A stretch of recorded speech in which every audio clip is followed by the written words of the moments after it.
your patience. Sorry, we're starting a couple minutes late. Good evening, everyone.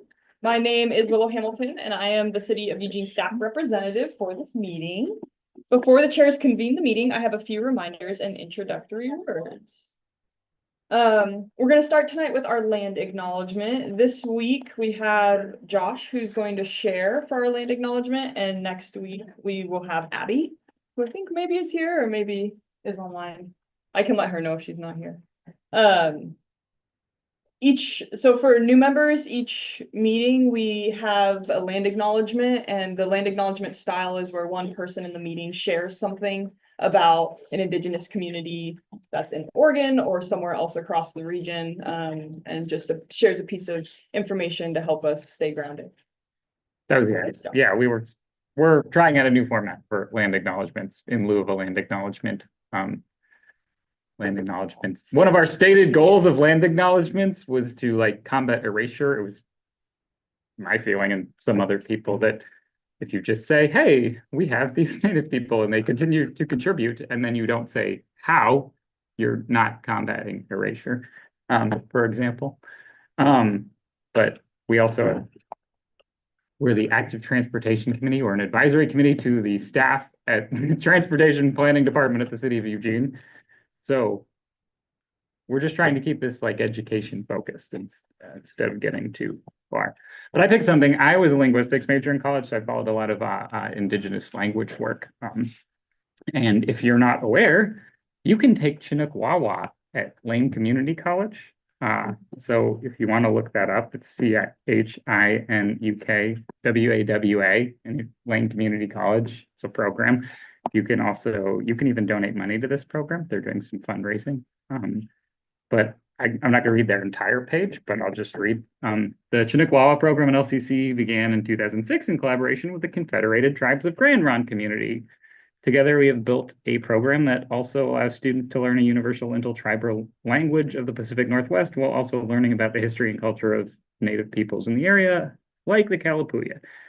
And there's a lot more information. I'm just going to wing it here because we're trying to keep it short. But if you weren't aware that there's like around 25 languages of Oregon from many different language families, so they were not mutually comprehensible even. So Chinook Wawa was actually was not originally anyone's first language. It was originally a pidgin or a contact language that tribes used to communicate with each other, and then it became a Creole, which is when children kind of grow up exposed largely to that in any certain area, and that language gets fully grammaticalized. And that's why there's many Creoles in the world, often in areas of great contact. So that, I guess, what's relevant to us perhaps here is it's about communication, and it's about how groups communicate when they speak many different languages. And I think that's still extremely relevant. Right. But without getting deeper into that, you can look that up. It's right here at Lane Community College. You can actually take that. And that's pretty cool. Awesome. Thanks, Josh. Okay, let's roll into our opening remarks. Did you have? Sure. Yeah, I just wanted to say welcome everyone back from the previous committee as well as our newcomers. And just to be clear, I'm Charlie Loeb. I'm one of the chairs of the committee, and Josh is the other chair, where we operate as co-equal co-chairs, which doesn't really convey as much status and authority as you would like to think it does. It means that we meet with Willow before the meetings these meetings to set the agenda, and we participate in helping to run the meeting. So usually either me or Josh will be guiding us through the agenda. I'm so happy that all of you are here, either as returning or as new folk. You know, it's with so much going on in the world today, there's a lot pressing on us psychically that we'd like to be involved in, and I'm glad that some folks are here talking about the importance of transportation and building a system that works well for everyone here in Eugene. It's one of those long-term things that's really going to make a difference for the future, whatever may be going on in the immediate moment outside of the work that we do on this committee. So thanks everyone for being here. And feel free to contact me, whenever, if you've got questions outside of the meeting or things that you'd like to see on the agenda, whatever you need. Anyway, we'll provide some ways of communicating with each other as we move forward here. I didn't think about it. We should have gotten the we should get the contact information on the Google Drive updated Okay. so that everyone can use that and Yeah. send it out to folks, which we can do after the meeting. Anyway, I'll be quiet now and we'll go on into public comment now. Great. Yeah, I've just got a few introductory words. The purpose of the Active Transportation Committee is to provide feedback to staff on projects related to walking and bicycling and to represent the community and constituent interests in transportation planning decisions. Eugene City staff will consider recommendations from the ATC along with input from other members of the public during decision-making processes. Please keep in mind that this meeting is being both recorded and live streamed, meaning it can be viewed on the City of Eugene Transportation Planning YouTube channel both right now and in the future. All verbal and written commentary will be held in the public record. Today's meeting will begin with a 15-minute public comment period. Each person will have 3 minutes to speak. When it is your time to speak, please give your name, city of residence, and for Eugene residents, your ward or neighborhood. We welcome and encourage public participation at all our meetings, but due to time constraints, only ATC members are invited, and invited presenters can ask questions and participate in discussion after the public comment period. There is nobody online, so we can go ahead. Well, Ash is here online, but no community members are here online. So we can go ahead and go to folks in person. Yes. And I'm gonna grab the door real quick.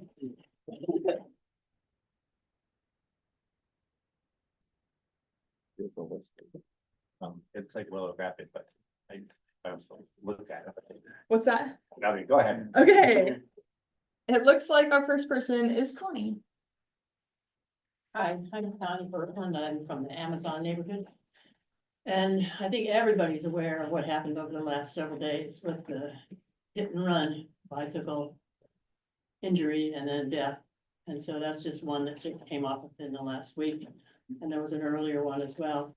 I don't have anything particularly politically or whatever today, but I just want to remind everyone who's bicycling or in a wheelchair or everything to remember when we get into these temperatures that we can have black ice. And so please think about that early in the morning, whether you're walking, wheeling, bicycling, that's be aware can be on sidewalks as well as on the tarmac or paved areas. So just stay alert for that. Thanks, Connie. Our next person is Alan.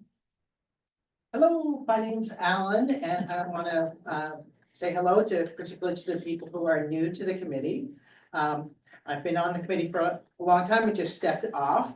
And there are many people who have been part of the ATC in the past who are still very active and involved with bicycling, walking, active transportation, and who like to be engaged and have information. And I'm one of those people. So feel free to reach out to me. People know how to reach me, email or otherwise. If you need, ideas on things, and other people in the committee know how to, things that I'm interested in, or maybe be helpful with.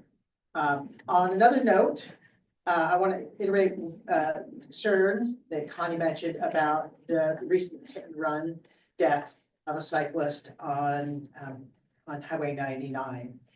We've had quite a few deaths to both pedestrians and bicyclists. And that's especially concerned because the city's adopted a Vision Zero strategy to reduce the number of transportation related deaths. And unfortunately, the numbers have not gone down. I think the Active Transportation Committee has a role in this. And one of the roles is to understand what's going on. And data is one of the key pillars of the Vision Zero strategy, to know kind of what's going on, to know what's dangerous, where it's dangerous, the circumstances. And so I think it's important for the ATC to get the information from the major incident team. I don't know what it's called, the investigation team. But anytime there is a major accident, the police department does a major investigation and prepares a report. And I would like to encourage the ATC to ask staff to make it an automatic process, that when there is a major incident, and particularly a death, that the public, that the police report be automatically forwarded to both staff and then on to the Active Transportation Committee, so you don't have to ask for it, you don't have to beg for it. You have the information, you can look at it, and you can make intelligent decisions and recommendations to staff. Thanks. Thanks, Alan. And Connie, both of you, yeah. Okay, that concludes our public comment period. Let me just double check online one more time. Yeah. And we can go into the meeting notes. All right. Yeah. So everyone would have received along with your agenda, a copy of the meeting notes from our December meeting, and we typically approve those or make edits to those before approving them. It looks like Peter maybe has a change to make. Yeah, for the conversation about the river path, one thing I just wanted to add is that it's when the river path is being closed that any MIMS is going to be at its like very most stressful. And so I would like that to be in the record that yeah, be mindful to not compare any MIMS to what it usually is, but to what it like could be at its most stressful during an event. Okay, And thanks. if that doesn't make sense to you, read the note. I should say, you may notice what Peter did in order to get acknowledged by the chair. He tipped his name tag on the side, which is basically the way of raising your hand where you don't have to keep your hand raised.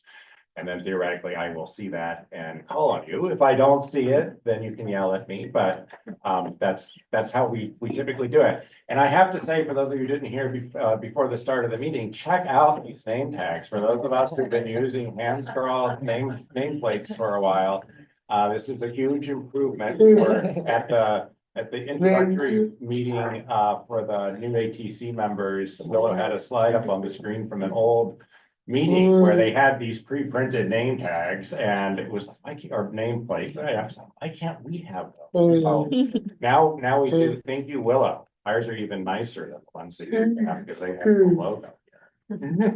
A quick addition, though, I would respectfully, Ash, encourage you to just talk, or whoever's online, Oh. because we often miss the person who's Yeah. online, but in a respectful way, but perhaps And not hopefully worry as we'll much about do raising that, your hand. because then we can, because then it I can gets- see whether he's got his hand up. Yeah, but we miss it all the time. so. So anyway, with Peter's addition, the way we vote here is by thumbs up to approve, to the side, to abstain, down, to oppose.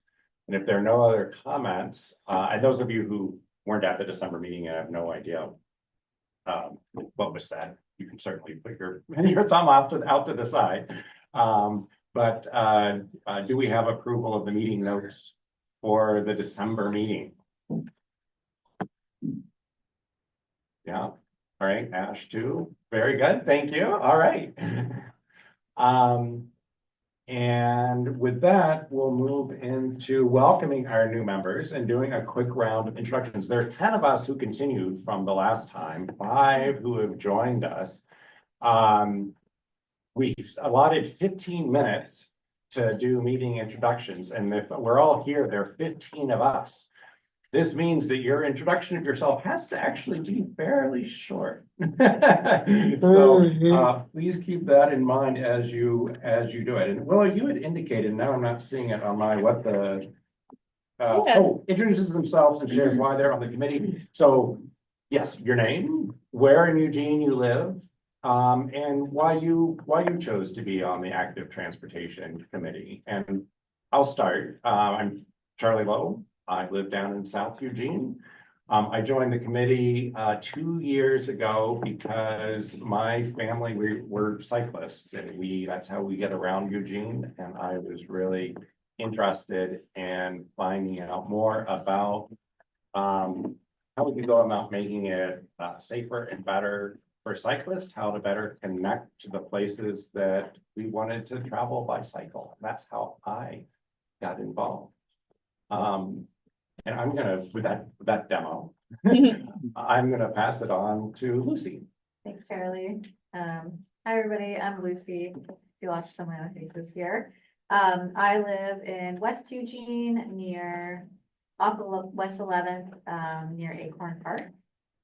really close to the Fern Ridge Bike Path, which is great. And I joined the committee because I believe that walking and bicycling and taking public transportation, having a city be more connected, allows more connection for people and yeah, people, for their communities and to the environment. So I think it just improves quality of life for everybody. So I encourage that. And that's my introduction. I'm Sue Walling. I live on the edge of downtown. And this is my second go round on the ATC. I was on it for 2 terms prior. I get around by bike all the time. I have been a bike advocate for a really long time. And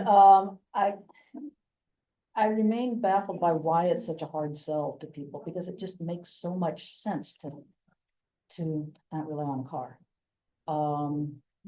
And I keep looking for that magic bullet. What is it that will get people out of their cars and onto walking or biking? And I guess I've come to decide it's sort of everything. So look forward to working with you all to try to figure out how to make that everything work.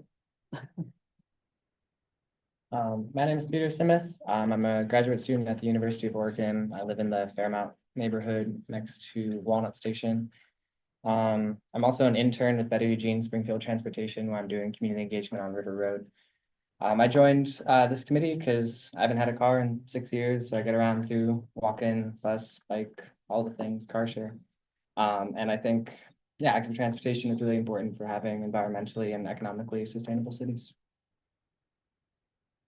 Hi, I'm Nancy Buffum. I use pronouns she, he, and they, and I think it would be really great if we added our pronouns to our nameplates. I live at Oakley Lane at the Greenway, and they call that the River Road neighborhood, but I don't like my neighborhood being named after a road. We call it the River and Garden District. I bicycle for transportation. My family owns 1 car for 2 people, and I moved to Eugene in 2022 from San Francisco, and I've lived in San Francisco and in New York. And one of the reasons I think that it is people stay in their cars in Eugene is that it's easy to drive in Eugene. It may be easy to bike in Eugene, but it's also really easy to drive in Eugene compared to a big city. That's me. Thanks, Nancy. My name is Willow Hamilton. I work for the city of Eugene. I'm the ATC liaison. And that's good enough for me. My name's Kelly Christensen. I live in West Eugene, near Lucy. Just a little bit up the hill from you. And I work at the UO. And I joined the committee for several reasons. I'm a person who believes in living their values, and so protecting the environment and reducing emissions is really important to me, so that my son and whatever children he has don't inherit a world that's hard to live in. And I also joined the committee because a couple of years ago my husband was hit by a car while on his bike, and thankfully is okay. But that was really scary, and so I feel strongly about improving safety in our community for people who are walking and biking. I'm Logan. I'm a grad student at UO studying physics, so I don't have a ton of transportation specific knowledge, but I also am a biker when I can and walker and transit rider when it's farther usually. And I also appreciate the broader impacts of environmental well-being and interpersonal well-being that comes with active transportation. All that has motivated me to join the committee, try to help make it better, because I love being in Eugene without a car, and I want it to be even better.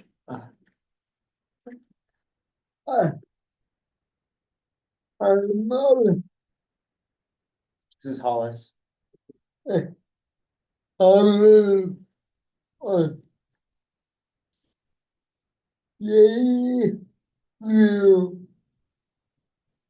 I use my arm. Yeah. Yeah, I'm all down.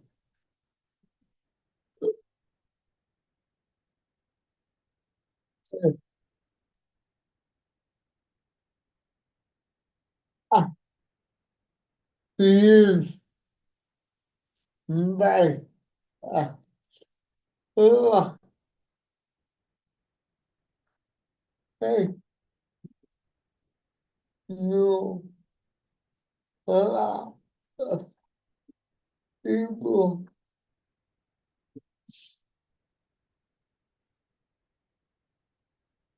And we can.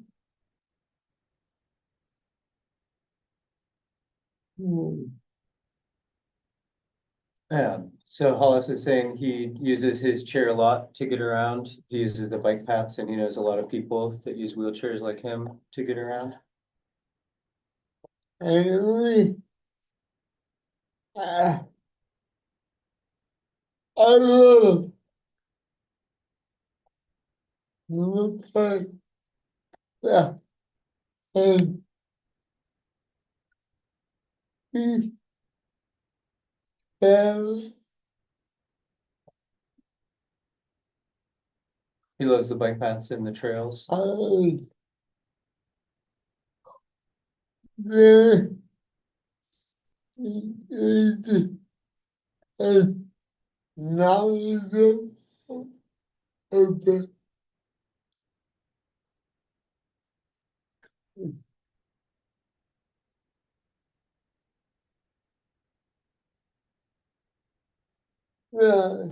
yes.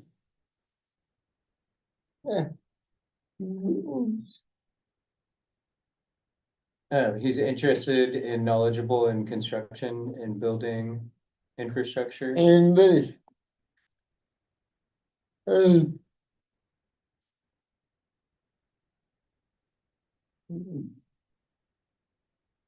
right.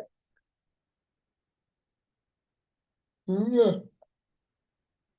I see more like the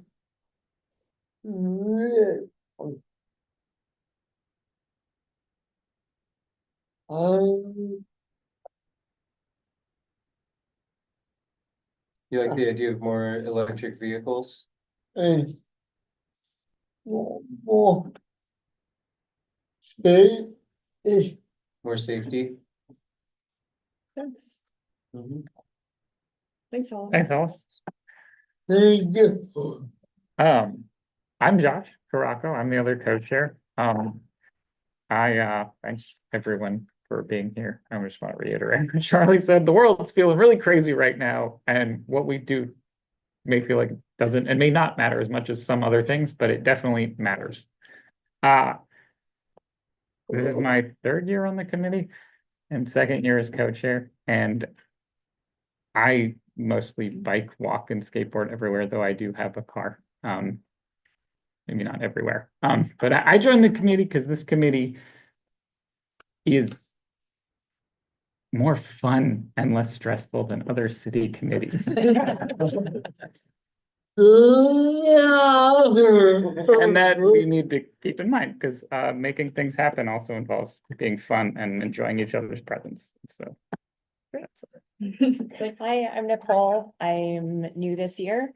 I live in the Cal Young neighborhood and I moved from Phoenix in the downtown area. So I'm used to not relying on a car and moving to Eugene in a smaller city.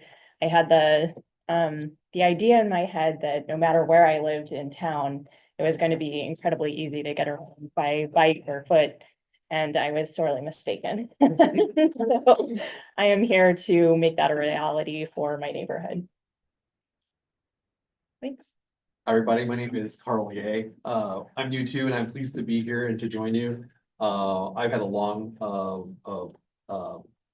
I can't think of the right word now, affinity toward biking and walking and public transit. I served for 8 years on the LTD board of directors and am currently looking to join VEST. I think, Peter, you're part of VEST too. And so I used to work, I currently work at LCC, and I used to work at U of O, was a student at U of O, and I think Eugene's a great bicycling community, and I want to make sure that it is continues to be a great bicycling community for future generations. Hi, my name is Ryan Rojas, he, him. I live in the Cal Young neighborhood, so I'm excited that I'm not the only one north of the river this year. It's my second year on the committee. I joined because I'm an architect and a cyclist, and I appreciate how our policies and our decision-making can affect how that affects how we can live and how we can commute, and just want to be able to make a positive difference with that. Thanks, Ryan. Yeah. And then we have Ash online. On the screen. Hi, I'm Ash. I live in South Eugene near Amazon Park. I've been on the committee 1 year, and I've lived in Eugene for 6 years. And when I moved here, I was very impressed with the biking and pedestrian infrastructure, and really enjoyed watching all the improvements happen over the last few years. I saw some ways I thought the experience could be improved for bikers and pedestrians, and just wanted to be part of the process. Thanks so much, Ash. And thanks to everyone. This is a pretty interesting group of folks in terms of the different experiences you bring to the table here, and we'll be looking forward to hearing from everyone ever more as we move forward with our work this year. We'll get to toward the end of the meeting. We'll have a talk. We do every year have an extended meeting that we've called a retreat. I don't know if that's really the best word for it, but a chance to get together where we're not on the record and be able to talk a little bit, get to know each other a little bit better, talk about what our priorities and interests are. And so we'll pick up a little bit of description. That usually takes place in lieu of the February meeting. We'll get to that toward the end of the agenda today. So now we can move on to our first substantive item, something that Josh has been looking forward to, trying to get on the agenda for a while, and we're excited to finally make it happen. Parking 101, and we have Jeff Petrie from, I don't know the official name of your shop. Development, this building. Okay, yeah. Yeah, feel free to grab the chair at the end of the table there. Yeah, that's you. You're the head of the table. And you'll just have to give me the like next slide thing, but I'll try and also use my intuition. Okay, sounds good. Advance this. I'm gonna just get the screen shared here. And while you're working on that, Josh, maybe you can explain what parking has to do with active transportation. I think a lot of people in here might find it self-evident, but I guess there's people Maybe I can online and explain. we're recording, and Jeff will be, but we could also just thank you, not tongue in cheek in all, when we say we've like been really wanting to get parking in here. I would say as we get in, some of us might have like pretty hard questions for you. We're just really happy you're here, and we know that you don't make all the rules. And that if we're asking you to, this is not an attack on you if it gets tense at all. It's like, we just like care and are really passionate, and we're really happy to have you. Maybe I should start with, if you have questions, write them down. If you have any questions, I may or may not be able to ask them. One of the things that I've learned about parking is everyone complains to you about everything. So you tend to know a little bit about everything and a lot of it about nothing, but, so I'm Jeff Petrie. Probably saw my bike bag. Moved here from Philadelphia. I've been a bike commuter for 23 years. I live in the Southwest Hills. I climb chambers every day. Human powered bike, not the electric bikes. So I'm still doing that.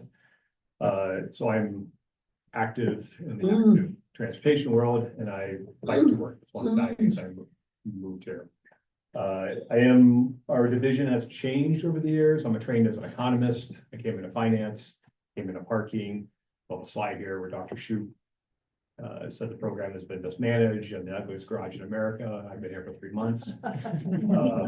But over time, through COVID and some changes the organization has made around public space team and neighborhood livability, our division has grown. So what we're looking forward to is the future is how we manage the curb. It's no longer about parking. It's about how you manage a curb. And the curb could be the 13th Avenue, cycle track. It could be what we're talking about on Polk Street. It could be streeteries. It could be just Uber, Lyft, Grubhub. It's a whole different process. So we're following the path that the city of Seattle, city county of Denver have gone to what we call curbside services division.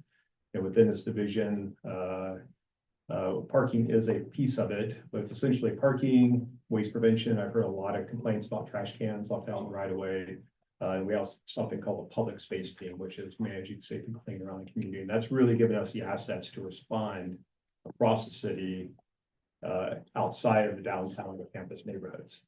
But today I've been doing parking for 18 years, and I've been in a lot of hard conversations, so I'm happy to be at this meeting. I like this picture here because it shows several things. It shows our LTD station.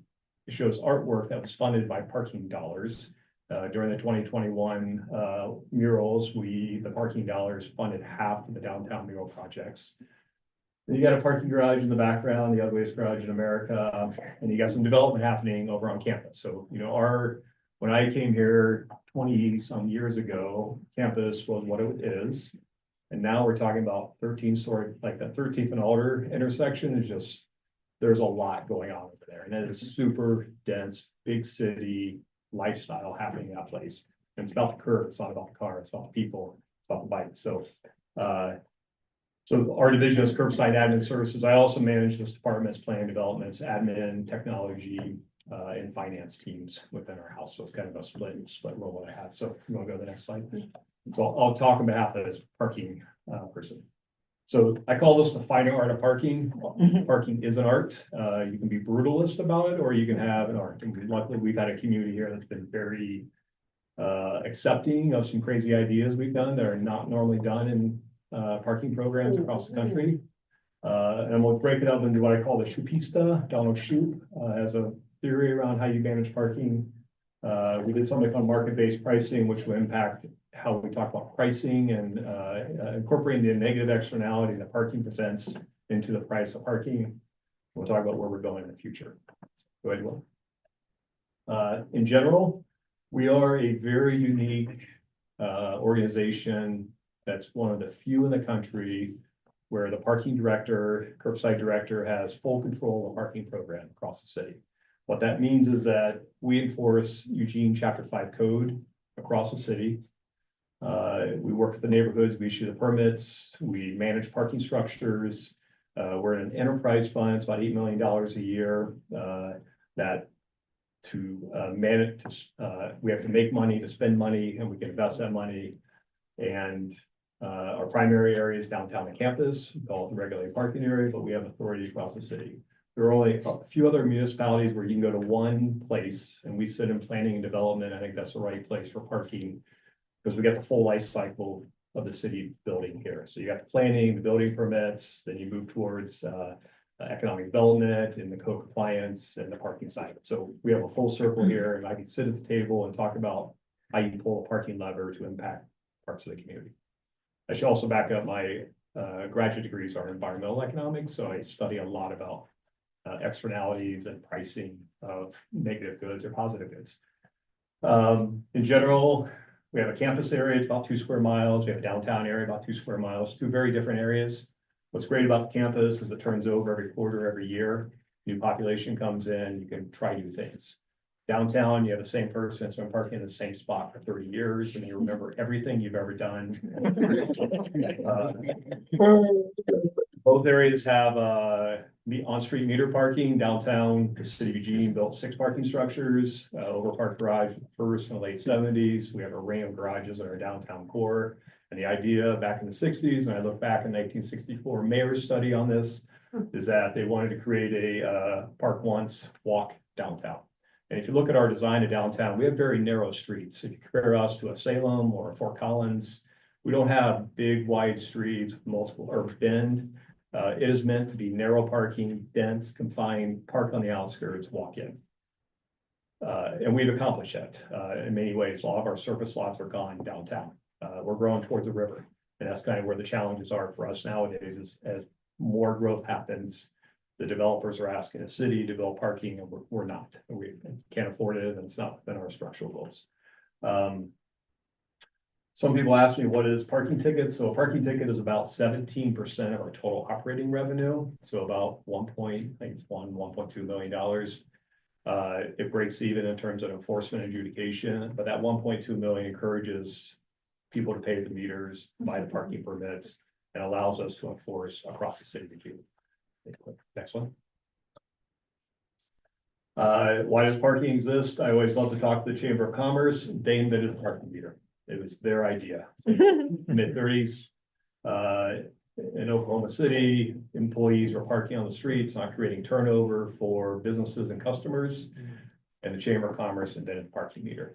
Eugene put our first parking meter in play in 1939. So we're progressive in managing parking in the 30s when this technology just came out, and we're continuing to push that envelope.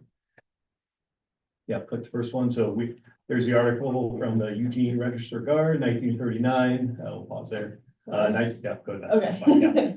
1948, we did a parking exempt zone. This has grown more into our climate friendly community areas that we've talked about, but essentially since 1948, our downtown core has been, we want you to build lot line to lot line. We don't want you, you don't have to provide one parking spot. And this is the growth we want. So we've had this in place for a long time. We built our first garage, the Overpark garage, downtown development district, taxed themselves to build this public structure. The first Saturday market was actually right here. I'll know pictures of this. Go ahead. In 1973, as kind of the urban sprawl movement happened and box stores moved out and businesses moved out of the downtown core, we converted to a downtown customer free is what I like to call it. You did not have to pay, but we levied 3 taxes on businesses downtown to pay for the enforcement and parking management to enforce downtown. Go back one more, let's stay back. What I like to talk about this era, we used to hire private parking operators to stalk employees downtown to see if they're parking on the street and going to work, and then the city staff would walk into the place of work and issue you a citation while you're sitting at your desk or parking on the street. It was free. It was also very heavily regulated. This is actually the Broadway apartments over here, 2 blocks of parking there. So we did lose 2 city blocks of parking lots, but we gained residents downtown and we have a partnership underneath it. So go ahead, next one. 1992, just as downtown was changing, businesses asked to bring paid parking back. So we brought the meters back. We implemented our first hour free in our 2 parking garages and business validation program. Yeah, next one. And then in 1999, this is those Broadway, same parking lots. We built the Broadway garages, so underground parking and the residents above it. Those garages have been very important to bringing people downtown, start to meet some of our goals around livability, walkability, and keeping downtown populated. All right, so let's talk about Shoopista. So Donald Shoup, I remember Rob Interfeld brought him to Eugene. I'd just been in this job maybe 4 months. He did a presentation at the library. Ugliest parking structure I've ever seen. So that's the Overpark garage. There's something in here about Petrie mismanaging a parking fund. I've only been here for 4 months. But Dr. Shoup and I have, well, I guess he's passed away now, but we kept in touch over the years, Shoup Dog. And a lot of his ideas are around, if you're going to have a paid system, and there's reasons why you have a paid system, you put money back into the system. And so we adopt this organization, this community allowed us to take some risk and do some things that haven't been done across the country. But the idea is you get 85% capacity of paid parking. That's where the prices are at. You put stuff that are tangible, tactile, that you can touch, feel, look at. So people feel better about paying a parking ticket or paying the meter. So we'll go into some of the other ones. Yeah, that's the garage. Not bad. When I think about parking, these are the 5 areas that this is how my mind kind of builds a box around parking. Arts and identity. Parking is a business. We operate in a competitive sector. There are private operators, there are free operators. Diamond runs it, the Fifth Street Public Market, Republic Parking. And we're also trying to price it to meet the city's goals around climate and mobility. And so it's multiple reasons we're working on that. So identity support, but also investing in the public art. Neighborhood strengthening, we'll talk about that. We're in your neighborhoods. We're there 6 days a week circulating around. How do we protect your neighborhood? How do we make sure sidewalks are accessible? How do we make them safe and clean? Economic prosperity, there's definitely a tie to, no parking, too much parking, not enough parking, too much people, bikes, seats, people, safe and inviting. We provide a service that we can move around to storm drains clogged. We can call that in as a parking officer. Those couches that are left on the street in the university neighborhoods. Or our teams are the ones that are posting tent campsites and doing cleanups in the right. And future ready, we'll talk about where we're going in the future here. So start with arts and identity. It's the most fun. Go ahead, next one. 20 by 21 mural project, $50,000 a year for 5 years. Parking dollars vested with our cultural arts program as they brought international muralists to come and put up 20 murals in our downtown by 2021. And that was accomplished, and this is just a great picture. So excellent. This actually started my art journey. She was across the street. There used to be a parking lot across the street, and then called the, I guess Drix called it the Sears hole, the S hole, and there's the Astor building, another hole, as you can talk about poetically. She was in the lot one day. Paper mache, I learned about guerrilla art. They paid for the parking meter. You can see the tickets on the cones. And we actually carried her out and brought her into the building when it started raining. And the 13th Avenue guerrilla artists, they collaborative, they came and picked her up at some point. We don't know who it is. But it started me thinking about how do you start, because this attracted people. You got people out of the buildings that come and look at art. Next one. It started down a path where we started using the parking program to talk about the work with LCC. We did a design studio for 5 areas downtown that studied history, and then we did a production with students. This is up by the train depot. We have a few other artistic bike corrals. So our first bike corrals we had in the city.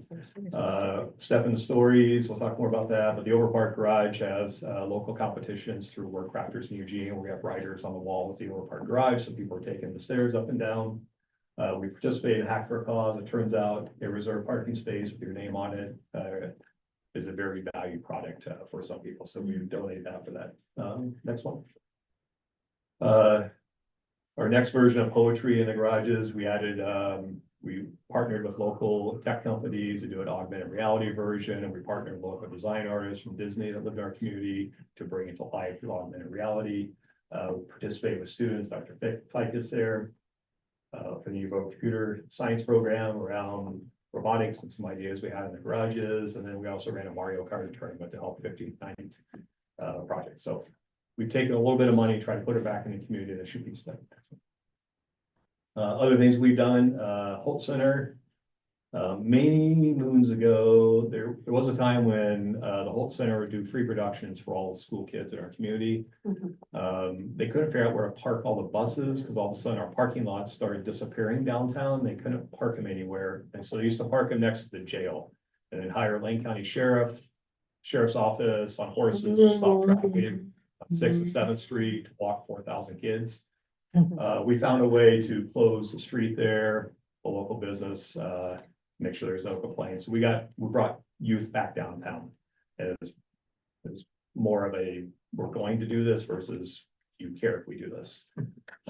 Zombie signs in the garages, we constantly get, this is IFL of Science, just art in unexpected places to create downtown fabric. So when people are walking, they stumble across interesting things in downtown.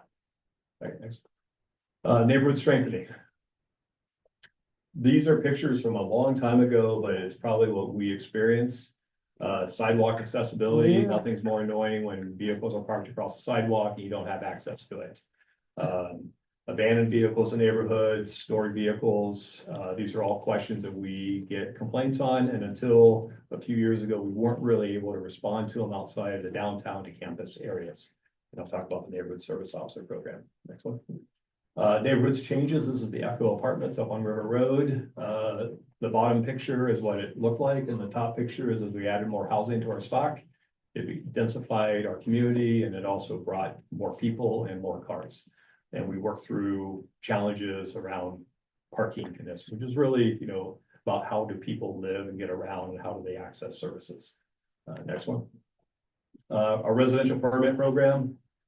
Around the University of Oregon, this is what it looks like today. They're nice Tetris pieces. They haven't always been that way, and I'll talk a little bit about what makes this different. Go ahead, next slide.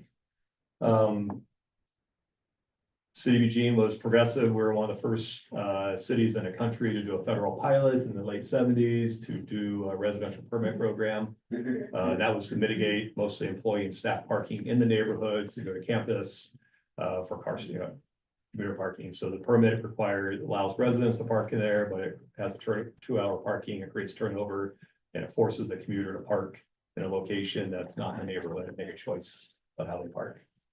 For the first 20 years of the program, we didn't have a maximum. So if you own a house in Fairmont, you would get 30 permits and give them out to all your friends, and it didn't matter. We just didn't track it. Then around 2000, we went block by block, and the size of your property determined how many cars could park, and that got to be cumbersome. Because corner houses got 8 cars, some people got 0, other 8, and just us managing that amount of data across the city was hard. Go to the next one. But then the arena came in. The arena got built, and that was a major project. When I came into parking, I worked on 2 projects. One was called Matthew Knight Arena, and the other one's called the Olympic Trials, and I still work on them today. What happened in the arena, Zone J, the Fairmont neighborhood, that was the next letter. They wanted to mitigate the impacts of parking to attending a large athletic events there. So we spent 2 years working out an arena monitoring agreement. What happened is everybody that was parking for free in the neighborhood all day, I think you can click the next one, you might be able, yep, they all moved to South University neighborhood. And then the South University, we worked with Asuna to fully regulate the area. Go ahead and click the next one. Yeah, sorry, that's next. Go ahead, next. All right, and what happened is, Zone H is a high density, so R1, R2, R3, R4. What happened is we saw a lot of high density apartments going up, 1 block off campus, and those cars were flooding into Zone A. So we carved them out and created what's called a high density permit. So the Zone J to Zone A and some other zones have an annual permit that's $40 per year. Not a lot of turnover in those residences as opposed to Zone H. I'll go to the next one. What we saw was single family homes. This is not the same corner, but essentially single family homes started becoming multifamily homes on the south side of 18th and definitely in the West University neighborhood. Next one. This is the phone calls that I got. I want to buy a permit for my son. There's nowhere to park on the street, so students were coming to campus. We're small Eugene. Park anywhere, not a problem, right? Or these are, my daughter has to have a car to be on campus. I'm talking about living within a few blocks of campus. And so as an economist, go to the next one. I was up in Portland, 22nd and Flanders. I noticed none of these cars moved the entire weekend I was visiting. They just parked there. And I believe these were $60, Portland, 22nd and Flanders, $60 per year, essentially store your car on the street. And as an economist, I think about fixed supply and the price of parking. And if we're way down here at $40 a year, maybe we should be way up here. So next one. I worked with the Univo Honors Econ students, and 3 students did a consulting project essentially for their thesis that went out and counted cars, counted demand, developed a computer program, and ran some econometrics for me about what is the optimal price for parking. So we created what was called a Zone H permit, and we priced it at $180 per quarter. So that permit went from $40 to $180 per quarter. I lowered it to $150 because I felt like politically that was the better price point. But all the other rules applied around residential zones. You have to show you live there, that you own a car, and you have a driver's license. And we limited the number of permits to 75%. So we weren't filling the neighborhoods with cars, but we shortened it back, which is kind of the opposite of how airlines and other pricing strategies work. That way we could have residents have parking and the public would have access to the curb through here. Next one. As we did this, what happened is that students had to make choices. So, this is a lot of student activity through here. If they were coming to Eugene and they were choosing to bring a car, they would have to pay what I would call a full cost price to park around campus. Or they could leave their car at home, but they could still buy it. We priced it in a way that there always were permits available to purchase. And what we experienced in those first several years and even through today is our students bring their cars to campus. They buy a $150 permit, they take it home at Thanksgiving and it stays home for the rest of the year. Until they graduate or end of the year, they bring the car back, pay for a few months and leave. So for us, it solved a lot of accessibility challenges that we had in terms of people getting, wanting to have a car. And also a perception that it's Eugene, it's a small town. You can park where you want, wherever you want, however you want. So we carved out zone H. I think I have something on zone B, maybe not. Yeah, so next one, and yeah. Zone B was interesting. It had 6 different residential zones. We priced zone B at $99 per quarter, working with the neighborhood association to maintain, it's a little bit different flavor than zone H. And we also reduced the number of permits to 50% of the permits that are on the street in this area. So, just a little bit different flavor. Go ahead, Willow, next one. Jeff, I was gonna ask, we have about 10 minutes left. Oh, okay, let's- For the agenda, so I was wondering sorry. if we wanted to have time for questions and Yeah, discussion. stop. Are there like a few things that we feel Yeah. like you really wanna hit? Yeah, for the let's rest go of on. it? Let's go Okay. with it. West University stats, skip. Yeah, so that just shows where we're at. Edison School, Zone S, we did create a permit to help these employees park abutting the property there, which allowed a variance so that the Edison School property could build a playground and not a parking lot in that location. We can use the on-street. Next one. Yep. Safe and inviting, we do a lot of things around security, cameras, parades, investing to keep on going. These are things that our neighborhood service officer program, they're mitigating the impacts of abandoned vehicles and debris in the right of way. This is a new program that council funded in 2023 with 8 neighborhood service officers. We'll keep going, we'll get more of that. These are the parking citations issued across the city, citations, warnings, and events on campus. So our officers operate 6 days a week, 16 officers across the city enforcing the code. Bike lane violations, not that many. We don't get, I know we get them because they're emotional, but we don't get a lot of them. And so one of the messages I have for the committee here is how to report. We need to work on reporting out how to report those bike lane violations. Because we now have staff that circulate the city of Eugene and have the ability to enforce that more than we had 3 years ago. Service. This is 2025, the number of citations that we issued for bike lane violations. Future ready one, we have parking garages we have to maintain, keep going. We've invested in electric vehicles, license plate recognition, supporting the bikes and where we put bikes around our campus and data. The next one is we do have a business, we have a dashboard, next one. We track occupancy between the Park 8 and Overland Park garage. There's 11,000 vehicles that travel those 2 garages every week. So there's still a lot of driving, and that's, if I go across all the garages downtown, we're probably talking 20,000 cars that come and go each week in these garages. Next one. Oh, I'm sorry, that's just, yeah. Sometimes you have to have fun and have a lemonade stand to engage the community around parking, because they're tough conversations sometimes, so you can stop there, well, that's good. Oh, just hang out here. Oh, you can get rid of that. So, I can stop there, that's another one. Okay. Yeah. Great. It looks like we already have a tag up, so we can have some questions for Jeff. Go ahead, Peter. Yeah, thank you for showing the map of parking reports. Agate Street was, you probably saw my name a lot there. And on Agate Street, like a lot of the people who are parking in the bike lane there are Uber and Lyft drivers who have a pin that say you need to wait here. And that here is a bike lane. And they don't have much control over where they go. And so I was talking to UO staff and they said it would be up to your department to work with Uber and Lyft to add no-go zones and like drop-off zones for Uber and Lyft. I thought others, I've seen this in other cities and other campuses, like it's in my department, but not my division. Oh, I see. So Okay. let me make a note of that. So, yeah. Happy to engage that part. So it is absolutely, we get challenged in enforcing that bike lane. We've had individuals, not necessarily Uber and Lyft drivers, we've had individuals pull guns on us. And we have, the other part is the dormitory at the U of O, and U of O staff corrected it.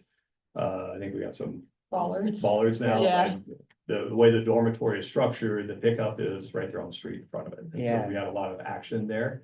And so it's a challenge for us because humans are humans and they can be very emotional and we're trying to move them along, but it's about, so I'll make a note around that conversation around how to do that. That's why we're evolving to curbside services because it's about the temporary pickups and drop-offs that are really impacting times. Thank you. Yeah, thank you. Kelly, I think you were up next. Yeah. Give me a second. I think copy. Oh, yeah. Yeah. I was just wondering about, since I'm brand new to the committee, so I live up Hawkins. And there's frequently debris in those bike lanes. Yes. From vegetation, but also people's trash cans, et cetera. I bike up Hopkins, I know. Yeah, okay, and people drive really fast up that road. Yeah. And so I'm just wondering, you mentioned, bike lane violations and things. Just how your department, monitors that, response to that. Yeah, we usually, debris, we would have the report to the public works. Report a concern site. Willa, do you know where that's at? I do, yeah. I think that's the place that's a street sweeper going up through there and, it's a big mulch pile. We can deal with that. If it's debris like I experience, we need to have the city, public works maintenance shop come through. Yeah, like those oak trees, it's like Yeah. Acorn City. Yes, and then they pop on the tires and, yeah, so Hey. well, we make sure that we know that reporting. Yeah, tool. yeah, for the new folks especially, I'll send it out. Yeah. Clarification on that, you say a mulch pile you deal with as opposed to scattered debris. How would you deal with a mulch pile differently? We're outside the so great question. Downtown and campus, we rotate through beats because it's regulating parking in that area. Outside of downtown, we respond to complaints. And so usually what would happen is someone would complain to us or observe it's a hazard. And then we work with our co-compliance team for order to correct. A mulch pile typically gets taken care of quickly, but sometimes they can sit there for months. And so we would work with our co-compliance team here to do an enforcement action to move that out. It could be a beam, like a 40-foot I-beam that we've seen sitting in parking spaces. There are things that get harder, but if we see it in the right of way, we work to find who can address that issue in the city. So it's a difference between like, it's just stuff that needs to be swept off the street versus whoever put it there needs to deal with it and we need Yes. to engage Yes. enforcement. Okay, got it. Yes. Josh? I have like so many questions that I'm trying to prioritize them. But I guess we focus around the areas that are regulated and I actually love everything you're doing in the areas that are regulated. My questions are more, the rest of Eugene has like lots of parking. Like I don't have to pay to park in front of my house. And I mean, there's tons of room and I just live at Jefferson West Side. And so I'm never going to pay to drive downtown because I don't need to, I can walk there. And I guess my questions are what we do, how those neighborhoods, I know there was a pilot recently in the past few years. There's a conversation. Yeah, oh, it didn't even happen. Yeah. So yeah, so my question is like something to do with that. What our future plans are for expanding outside and regulating more of the city. It seems like there's a lot of potential money in that in a city that has a failing budget at the moment. And also like meters, like I know there's not too many areas, but like the Whitaker would be like prime for more meters. I don't know, I can't really think of another area off the top of my head, but so. Those are conversations I've had over the last 20 years. Part of it, I think, there's a difference between me coming in saying we're doing this. Sure. Or the business is saying we need this. And so we've had those conversations with it over the years. And yes, there are, I think as our community with urban growth boundaries and densification, as we build more and we implement more of our policies, what's happening is our pinch points happen. So we see this right now around Sheldon High School. It is regulated on the streets around Sheldon High School because of the impact of the high school has on the neighborhood. Dove Lane is another area over by Willamette High School that, it tends to be points of concerns. And what we try to do is bring in, I call it the Tetris pieces, not just a block face, but other pieces. So as we, not requiring, our parking spaces on private property, and as we build, there's going to push more onto the streets. And we have to figure out how to we have the tools to manage it. And with the Department of Environmental Quality and some of the state work, Eugene's actually cited as the best example as having the tools to manage growth. It doesn't, would we come out and manage something that has free parking right now and plenty of parking? Probably not, unless there is a problem we're trying to solve there. But we do have the tools to solve it as we go forward.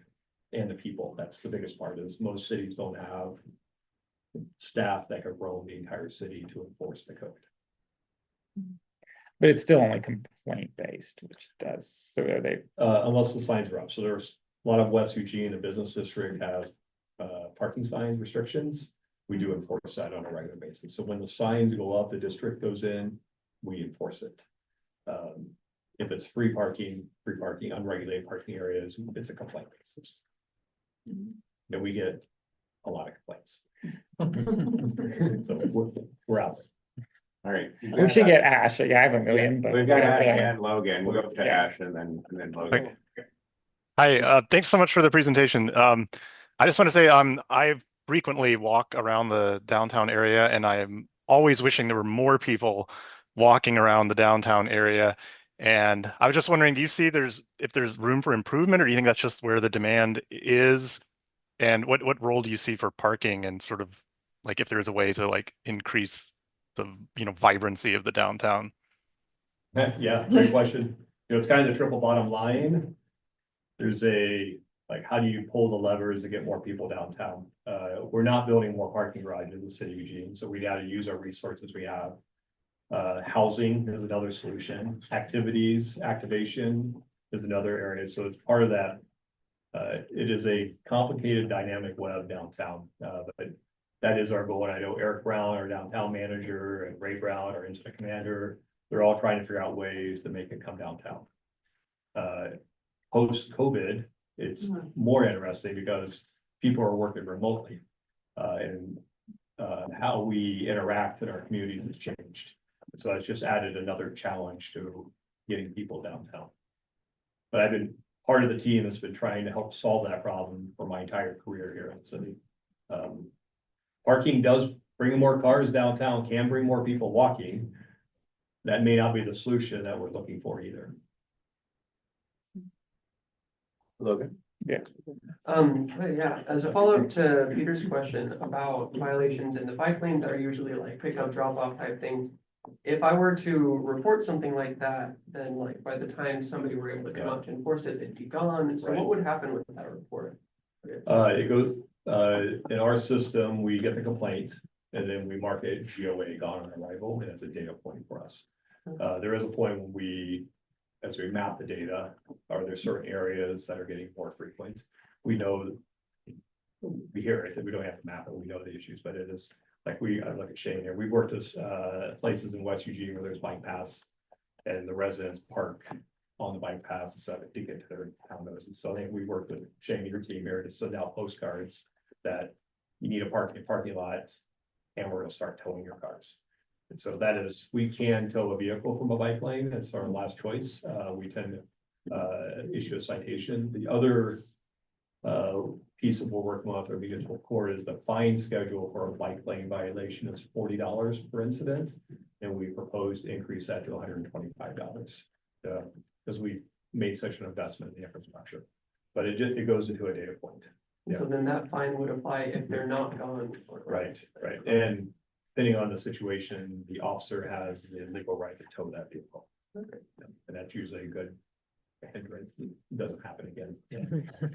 That fine increase hasn't occurred yet, though. That's not, we're working with the judge on that. Yes. Just a quick follow-up, if we submit a photo that has the license plate on it, can they get a ticket based on? No, we have to observe the infraction in person.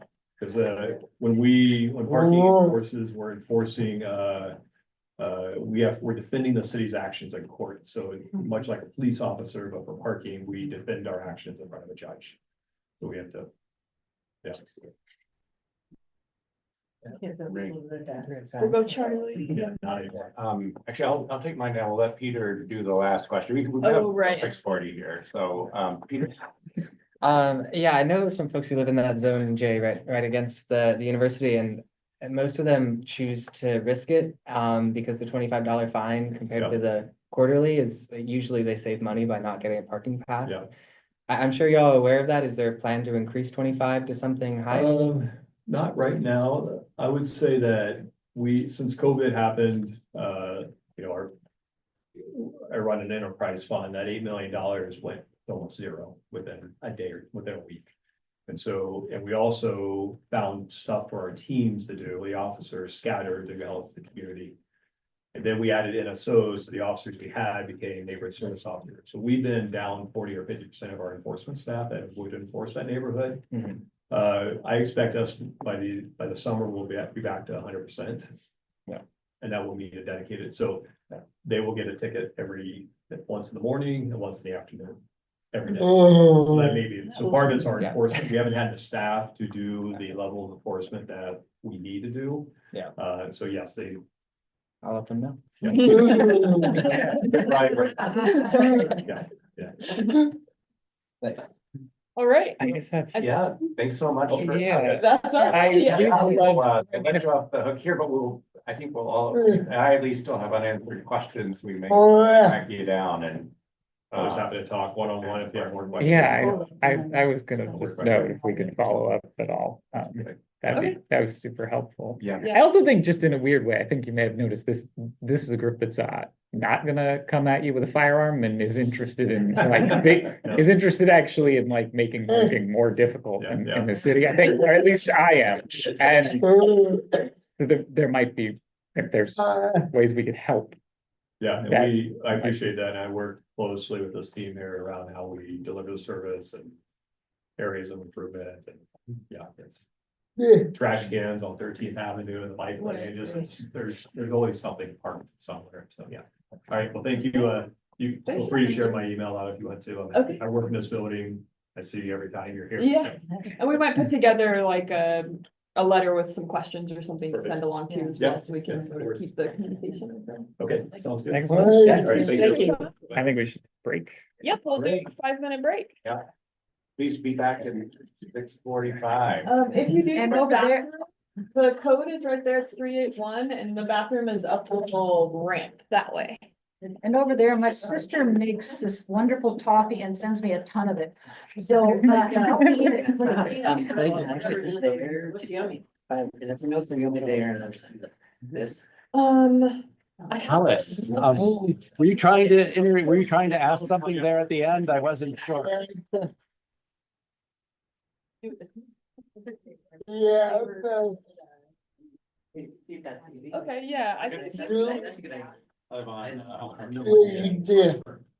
No big deal, he said. Okay, yes, but no. yeah, I guess what I'd suggest is, if you have a question, just tap, what's your name? Adam. Adam?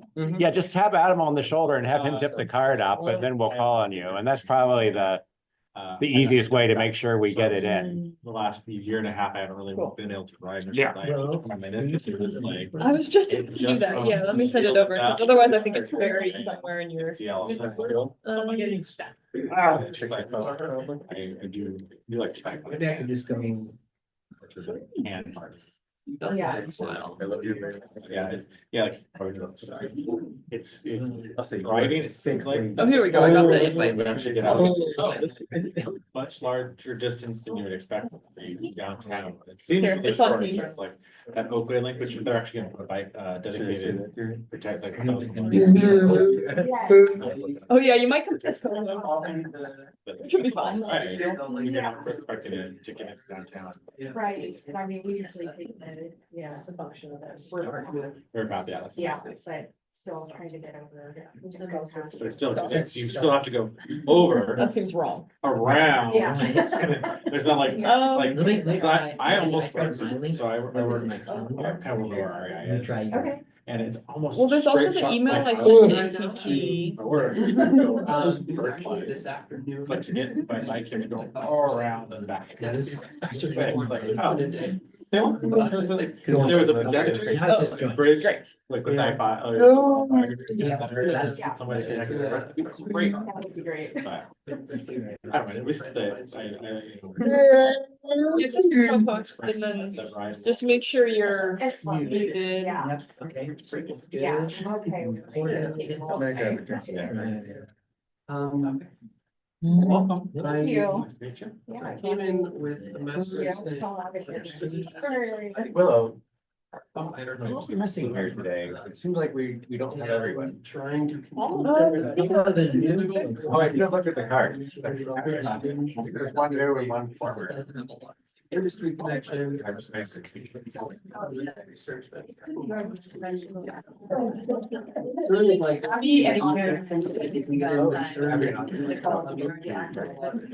new people. Carl. But all the people who are Hollis, Nicole. Coral, Hollis, Nicole, Emily. Mary, and Sue. Oh, Sue, right, Sue, too. Right.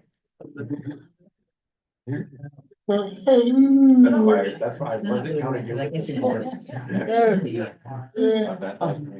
Okay. Yeah, I'm TAing for. That's what I was missing. Email might just be. I could just advance the presentation and you could use your notes.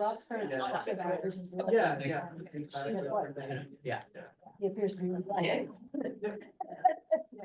The truck. Is he have liquor? Yeah. That's a good idea. Yeah. I should get a clear. But I'm out of ports. I'm at it. It looked like I glanced at An extra. Yeah. Whoa. Are you been there? Because my hey, okay. I forgot. Temporarily. So I didn't get on my bike. Run to the office to get steel. And my mouse and my desk. I'm like, okay, I guess I got it passed for again.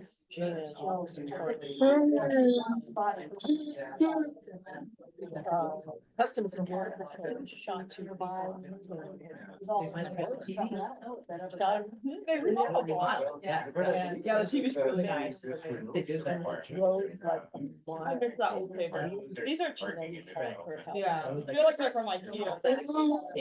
Yeah, I know, like the old roses. Yeah. I wish they had, like, they could have remodeled them. I know about the Yeah, today in. Kind of a waste to get a car. Yeah. Right, one spot per unit, they're all falling into one. Nobody They go, knows what grab the second it car. was, but we do know all the people who do. Yeah, it's very challenging. But, yeah, They're. fortunately. Anyway, so half the people I work with, it's only house are open for them. And they had to pull out, they were gonna do parking. Because But, yeah. Is there a meeting next? I know, and it's like, why, Is there- when the government isn't following the law, how? No, the next meeting is in February. Yeah. We have to look at more.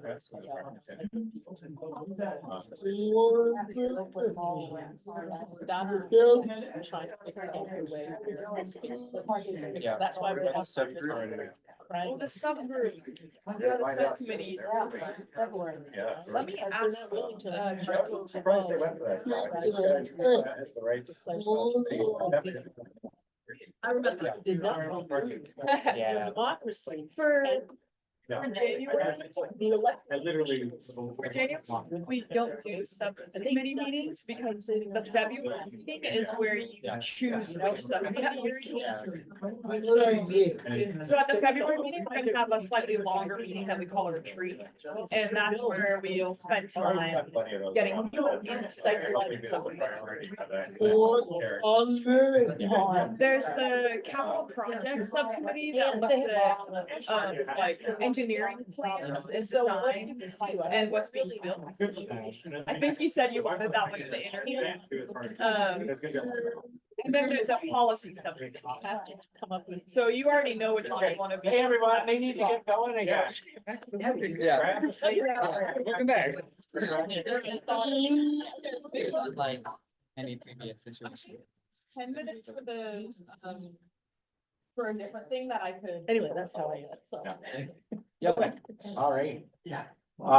Thanks everyone for coming back. Sorry, we drifted a little bit into Shane's presentation here. Shane, you will often see here at ATC for those who are joining Yeah, us. though it's been a long time, so I'm glad to be back. I used to run the ATC, and so before that, I was on ATC. I was the Safe Routes to School coordinator for 4J for 10 years and was an advocate, and now I'm an advocate. Working within the bureaucracy to advocate for more active transportation.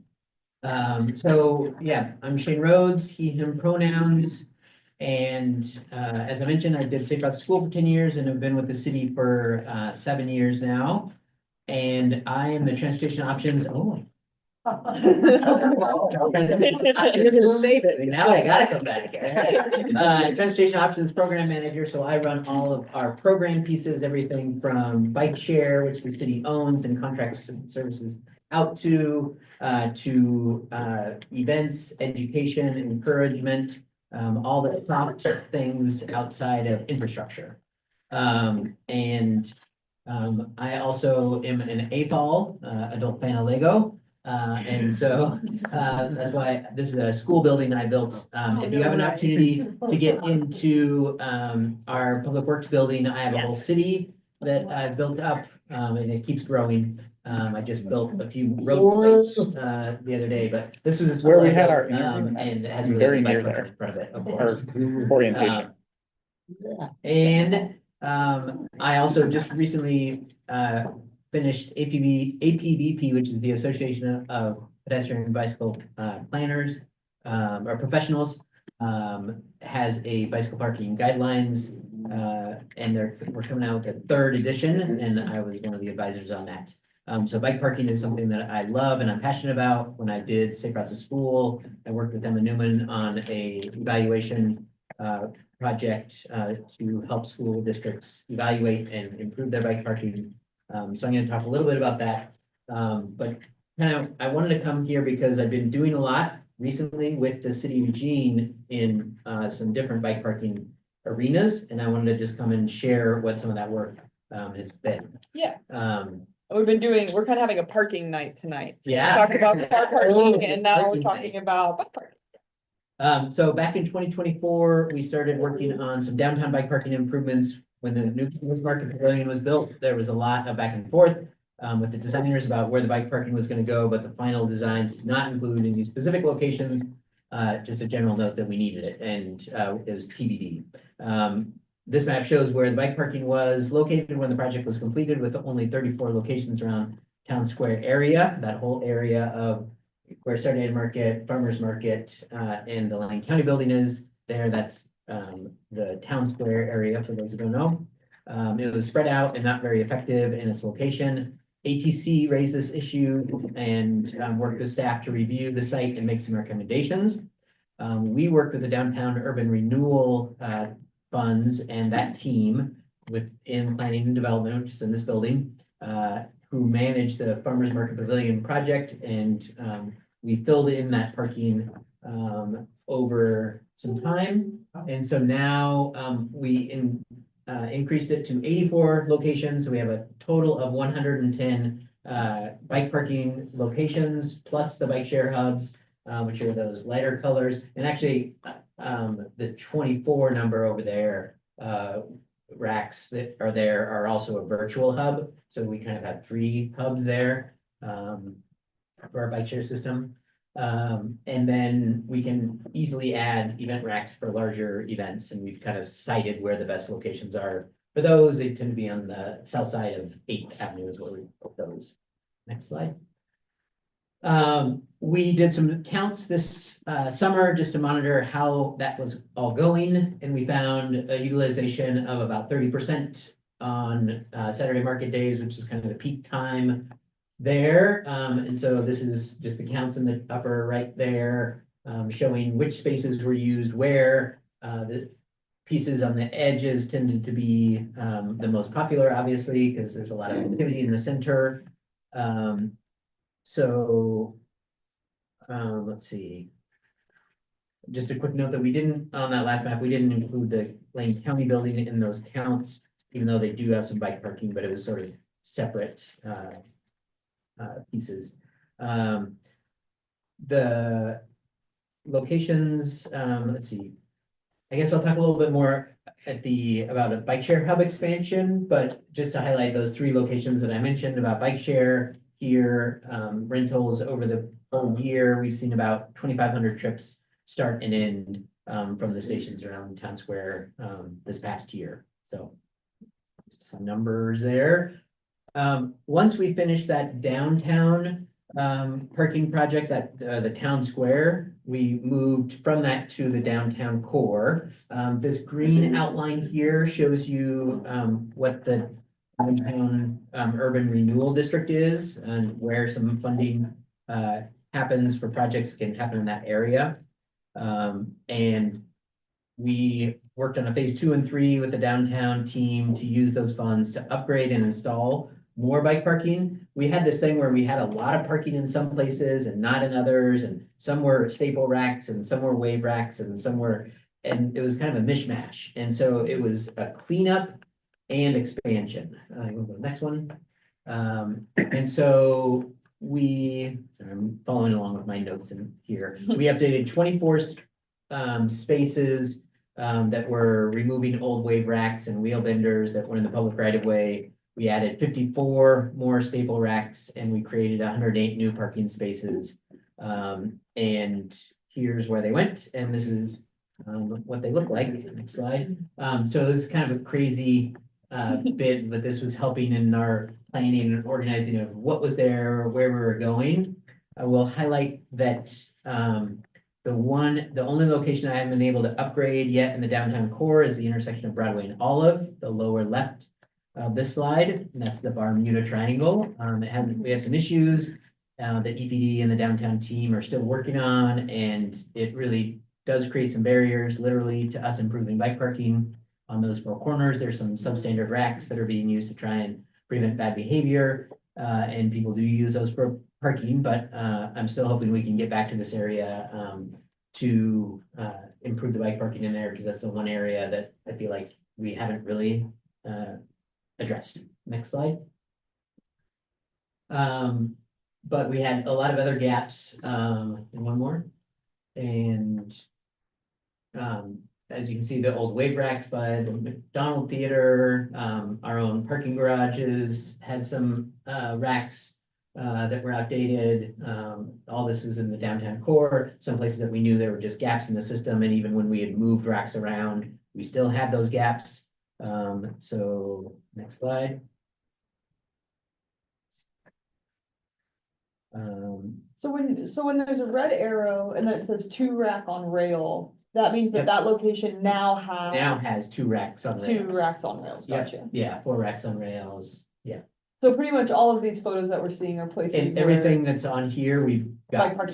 new bike parking has been installed. Yep, exactly, yeah. I'll note that there are still some substandard racks out there that are on private property, like a church on 11th and Charlton, Eugene Toy and Hobby. But we did still place improved racks in the public right of way. And so they can keep their bike parking if they want or remove it, but we have bike parking there near them. We did approach both of those locations and say, hey, if you want, we can put these racks on your property. And they're like, no, we'll just keep our rack, thanks. Fine, we'll just improve the parking on the street. Next slide. So here's a couple of those spaces. This one by the Farmers Market Pavilion, which is sort of our quick and dirty bike corral for that area. We have one on the other side as well, which is even bigger, just reusing the car parking space to add more bike parking. We were able to do that in cooperation with our great parking services team. And new parking for the food cart pod at 8th and Olive, upgraded from wave racks for McDonald Theater, new racks for the Asian Market on Pearl, and upgraded from wave racks plus new capacity near the Oregon Art Supply. And that one is also a virtual hub for bike share that we did because the Greyhound station that was torn down had the bike share station, and we moved it across the street, and we'll probably put something back there once that new building goes up there. And when Shane says virtual hub, it basically just means a bike rack that looks like a regular bike rack, but Peace Health Rides bikes can park there for free. Right, Like it kind of without the operates $2 without the fine. overage. Yeah, but it doesn't look like a Peace Health bike share station. Thanks for that clarification. Next, I wanted to highlight a project that Josh Kaczynski with LCOG is leading, with the support of Al Hungo from Cascadia Mobility, Rachel, Ann Brown, Emma Newman, and myself. A few years ago, a new data layer was created with nearly all the bike parking in Eugene and Springfield added in, and for much of the core areas. Josh has now created an easy way for us to edit this data, and update the information, which is great, because a lot of this is now out of date, the downtown core, and so now I can go out with my phone or on the computer and update the information pretty easily.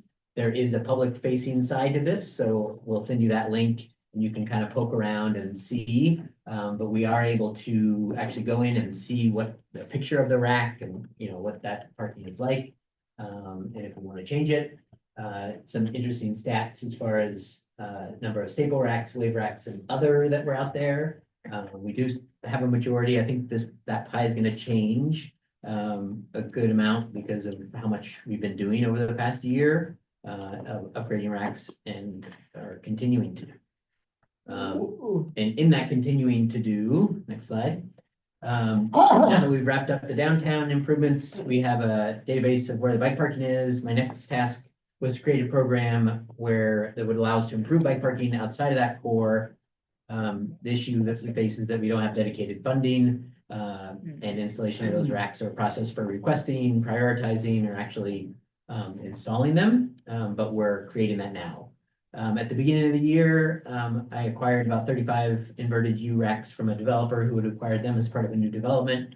And they became a base for a program that you might have heard about. You might have gave input to the best and worst bike parking in Eugene project. And we had several hundred entries during that process.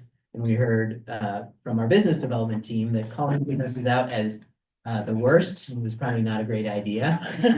And so our businesses got a little upset. They're like, don't call me the worst. And we're like, sorry. And so we kind of pivoted and came at it from a different way. And basically that was, we took all that information that was already submitted, but we didn't really promote it. And we then went to all the businesses that people highlighted, the ones that were ranked the most needing improvement. And we evaluated them with a score sheet based off of scoring and methodology that we had used through Safe Routes to School to score schools. We adapted it to what we needed for the city based on a few factors, which I thought I highlighted in the next slide, but maybe not. No, go back. That just talks about the location, the type of rack, if it's covered or not, where it is, and what the installation quality is. Because you might have racks that are not bolted down and easy to unbolt or whatever. So that was a part of that evaluation process. So we went out and did that at a few locations. Okay, now next slide. And we have now 6 locations so far under this program where we've gone out to the Vets Club, Osteria, Dope, Hey Neighbor, few other locations on Willamette between 11th and 13th, because our downtown urban renewal funds ended at 13th or at 11th, but I knew that there was still a lot between 11th and 13th, so that was kind of a priority area. We're working with Cascadia Mobility to have them do the installs, and Al, their operations manager, and I have identified a few more locations based off of the data we received. But also where his team has seen gaps in the system that would help their bike share system, like 19th and Jefferson. They had a couple personal bikes locked to bike share by the SAS building there. And they knew that they put out a rack there that people would use it. And so we put racks there. Over the next few months, we're going to be refining a process where community members or businesses can recommend locations that need improvement. And we'll go out and use our evaluation score sheet and then potentially upgrade or install new bike parking there. We have about half a dozen already sort of in the queue. And I have now identified some potential funding. I just need to finalize that it's applicable to this use and doesn't have constraints on it. Some funding has Buy America standards that just make it really cumbersome. And so if we can find the right funding, we think we have a good program that we can implement. Next slide. We are putting out information about locking and registering your bikes on racks. Thanks to Peter for getting some of our old stickers out. We had longer ones that we had to cut and like make fit on the tubing. We got new ones in that are coming this week. That should be able to be easy to place on without having to cut them. And so it's just a good reminder to folks as they lock up their bike to register their bike and to lock it properly. Next slide. Early in the downtown upgrades, we also had a new city hall go in, and we worked with our facilities department to improve the bike parking for community members and staff around that location. We installed a new bike share hub, created a secure indoor facility for staff, and improved the existing bike parking from the old eWeb building and what they had, including more racks near the fountain. They covered parking area for visitors and for staff, as well as the indoor area. And in that process, we realized that we really needed to evaluate all of our city facilities. And so we worked with our intern Angie, who was an ATC member, and had her adapt our school bike parking assessment tool and create one for city facilities. And so I just wanted to share a little information about that. There's several slides here that we'll just kind of try and move through quickly. That tool used the similar criteria as our scorecard. The basic idea was for us as a city to understand all these facilities that we own, how are we doing in our own house with bike parking for our own staff, for our visitors, and whether that is for a city building, a community center, or a park. And then use that tool to then figure out how we can update the bike parking and in what order and prioritization we should do for that. Next slide. Yeah. So again, this is the scoring methodology, the different pieces that we use for that. The next one. We have the report that Angie made. Oh, that we yeah, can and I also have a send few out. copies that physical copies. If there's someone, I have enough copies. If there's one or two people who want to take a copy, we can, I can give those out. Yeah, these are the scoring methodology pieces, and you can see sort of overall around the city, how each neighborhood did. And we have some areas that did pretty well, but it's also tweaked a little bit because concentrations of facilities and parks somewhat impacted the scores. Train Song scored really high, but they only have 2 facilities that happen to do well. And yeah, but it gives us a good idea and some really good data to go into and dig a little bit deeper into what we can do. So the next one. Yeah, lays out each, score for each one, and we can see exactly like, is it the rack that's bad? Is it the location? Is it all of it? And then some notes. And so Angie visited every single location, and I think maybe you went out today? No, it's just all Angie. And got these scores for us. We did some clarifications on a few of them. And next slide. We had some facilities that were really great. City Hall scored really well, and I'm thankful because that was something we had just created and we did it right. But we had some even older facilities that we got right as well. Next slide. And but there are places that aren't great.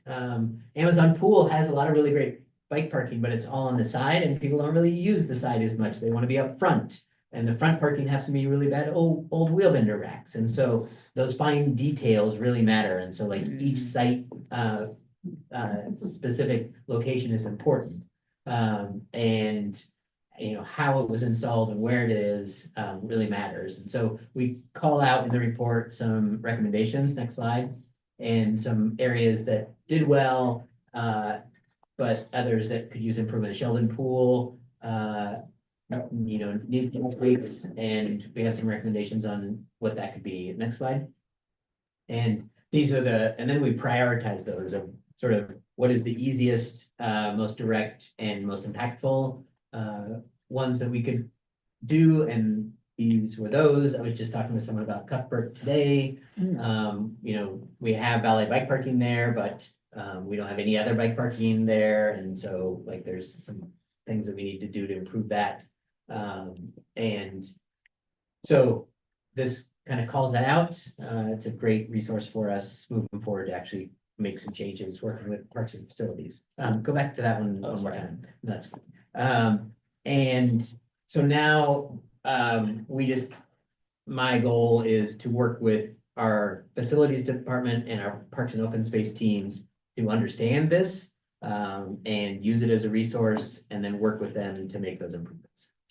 Where we're at with that. And I think just to ground this presentation, a bunch of things Shane has shared have been things that have come up in ATC, like multiple times asking for better bike parking at the parks or better bike parking around the farmers market pavilion. So this update is kind of designed to be like, we heard you, and Shane really ran with those complaints and has done like a ton of work in the last year to like do some really awesome work around bike parking.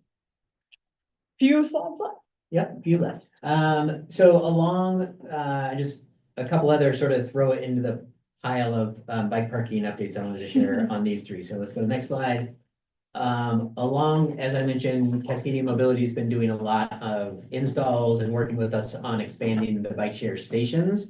You know, we used to have 35 stations and 300 bikes, and now we have about 120 stations and 450 bikes. So we've really expanded where we're servicing. If you notice, there's a lot of these little satellite areas. We used to only have a core service area, and now we have these satellites at Friendly and satellites in Springfield. You know, not only our growth into Springfield, but Springfield only wanted to be downtown, and then they said, okay, now we can do more. And so we're like creeping out to Centennial and adding a few of those, and we're able to do that because we're coordinating with Cascadia Mobility to we have the same infrastructure as when we started, as far as number of docking points, like those official bike share docking points, but we just spread them out and are using standard racks and doing bike parking in a lot of different ways with their help. And so this sort of just highlights some of that.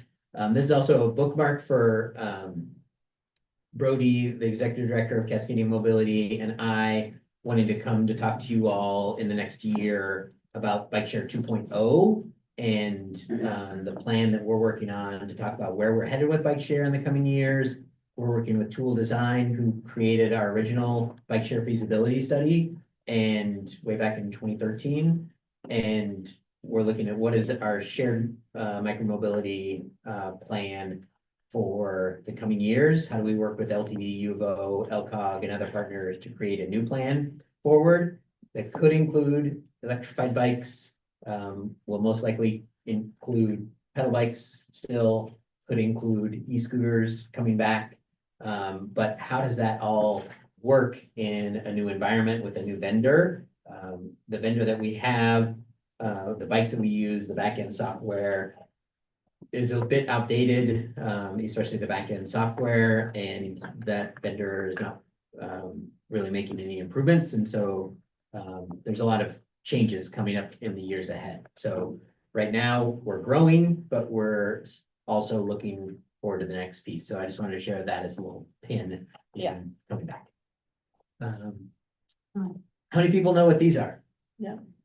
Okay, and what are they? They're bike lockers. Bike lockers, right? Do you know where these are located around? These specific ones, bike link lockers? Amtrak, LTD. Anywhere else? Santa Clara Transit. Down Amazon? Santa Clara Station, none by Amazon, not of these. Oh. So, yeah, next. So these are bike link lockers, and then one more. Amtrak Station, LTD Station, Chase Bank, which is next to LTD Station, and the Santa Clara Station. So these are electronic bike lockers that you can access with a card or an app. Bike Link is around the US, a lot of them in California. It's a really great system.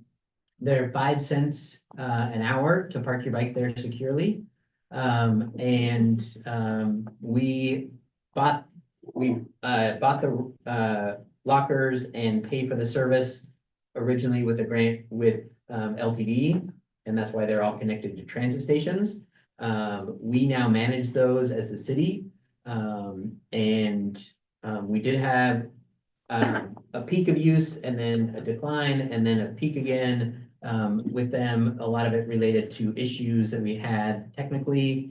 And then we also had an issue, we'll go next slide, this past year with people using them as storage. And just, this was the Amtrak station.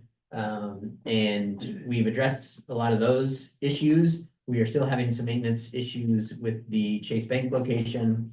But we've generally got things cleaned up and working again. And so I'm really hoping to expand the usage of these. If you go to the next slide, we have seen different peaks of different stations. The Amtrak station had about 700 rentals in 2025, LTD 550, Diamond Express 475, Santa Clara Station 50. Generally low numbers. We'd like to see higher numbers. Not on here is the Diamond Express location, which peaked around the time the LTD station was down for a little bit for repairs and had a dip. And now that Diamond Express one is down for some repairs. My hope is to work with the U of O to move some lockers from the Santa Clara station to the U of O, because we have 16 lockers. I guess this doesn't show it.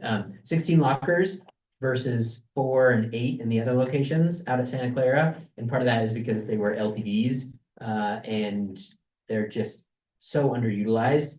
You can see that's the one with the least number of stripes. And you know, they had peak of 5 bikes being parked there, but generally not many at all. And so I'd like to move at least 8 of those out and move them into other locations around the city.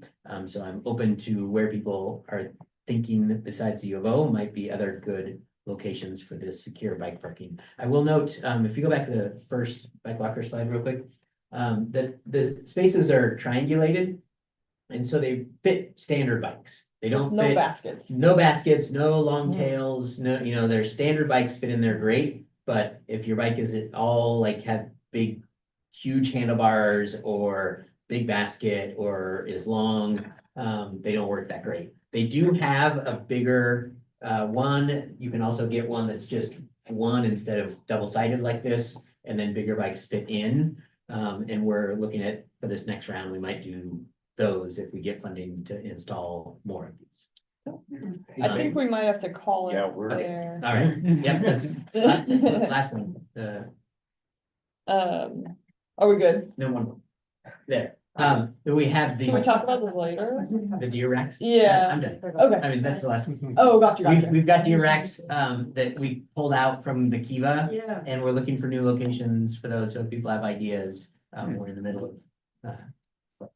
Okay. Cool. Is Very that, good. can you make that slideshow available to us? This slideshow? Yeah, Yeah. it was hard to see a lot of it from. Okay. Yeah, we can share the slideshow for sure.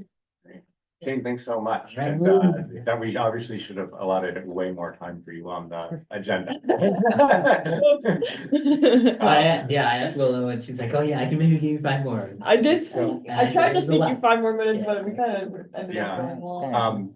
Well, I'm sure there are questions, we'll figure out how to ask them.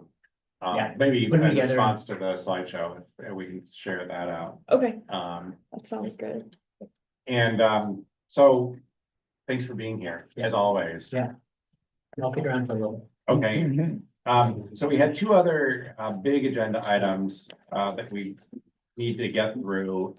One of them, I guess we'll probably just reference, Willow, the Central Lane PO thing. Yeah, And I let was- people know what's going on, like, but we probably don't have time to even briefly. Right, okay, so I just pulled up the January In Motion newsletter. I think most of you should get this. I'll make sure to add the new members to the In Motion listserv, but this comes out every month.